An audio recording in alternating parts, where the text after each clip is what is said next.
जय शिवराय मित्रांनो, आज आपल्या 365 दिवसांच्या चॅलेंजचा 7वा दिवस. आजचा दिवस खूप खास होता, कारण आज आमच्या वाडीत सत्यनारायणाची महापूजा होती.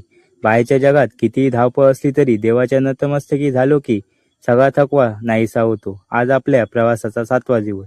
बघता बघता एक आठवडा पूर्ण झाला. लोक म्हणतात सुरुवात तर सगळेच करतात, पण टिकतो तो जो जिद्दी असतो. आज केला बायसेपचा वर्कआउट, कारण हे भाऊ फक्त वजन उचलण्यासाठी नाही तर आयुष्यातील जबाबदारी पेलण्यासाठी मजबूत करतो. या 7 दिवसात शरीरापेक्षा मनाला जास्त ताकद मिळाली. कोणी विचारलं तर सांगेन, शरीर नाही बदललं, पण सकाळी लवकर उठण्याची सवय लागली. कष्टाचा कंटाळा पाळला आणि लोकांच्या हसण्याकडे दुर्लक्ष केला. आज 8 वाजता कामाला गेलो आणि कामावरून आज लवकर आलो, कारण आज आमच्या वाडीत सत्यनारायणाची महापूजा होती.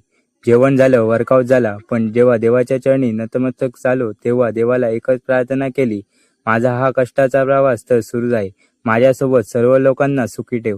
ज्यांचे हात आज तुझ्या पुढे प्रार्थना करत आहेत त्यांना कष्ट करण्याची ताकद दे आणि सर्वांचं भलं कर आणि सर्वांना सुखात ठेव. आजचा दिवस थोडा कष्ट आणि थोड्या वर्कआउट सोबत पूर्ण झाला.